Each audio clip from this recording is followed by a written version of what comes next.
ஏன்னா இந்த இதை வந்து நான் நம்ம இதயக்கனி விஜயனனுக்கும் நம்ம பூக்கடை சத்யானனுக்கும் தான் நான் சொல்லுவேன். ஏன்னா சின்ன வயசில் அப்பா அம்மா கூப்பிட்டு போவாங்க ஒவ்வொரு படங்களுக்கும், கைதட்டி உற்சாகப்படுத்தி சந்தோஷமாக படம் பார்ப்போம். அந்த படங்கிறது பார்க்குறதே பெரிய விஷயமா இருக்கும். அப்போல்லாம் பார்க்குறப்போ வந்து நாமளும் சினிமாவுக்கு வந்துட்டோம் அப்படின்ற ஒரு பெருமை இருக்கும். ஜாலியாக என்ஜாய் பண்ணிட்டு வந்துடுவோம். ஆனால் அப்போது நம்ம எப்படி ஒரு சத்தத்தோடமும் ஒரு அந்த இதோட பவரோடு பார்த்தோமோ அதில் ஒரு இது கூட குறையாமல் இன்றைக்கி ஆல்பர்ட் தியேட்டரில் இதயக்கனி ஐயாவோட படத்தில் பார்க்குறப்போ அடேங்கப்பா.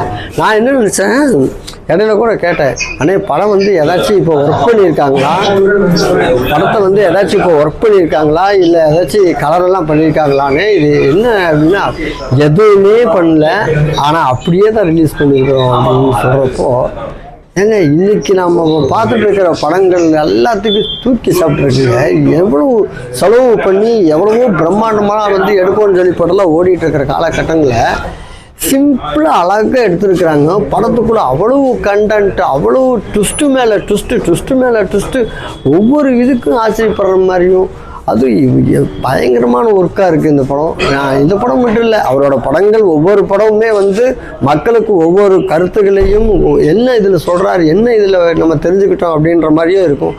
அதே மாதிரி படம் முடிஞ்சப்போ ஒரு பாடலோட படம் முடியுது.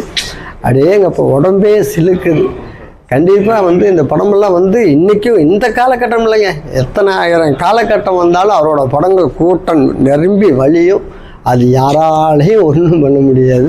இந்த படம் இந்த டைமில் வந்து பார்க்குறதுக்கு எனக்கு பெரிய சந்தோஷமாக இருக்குது. நன்றி.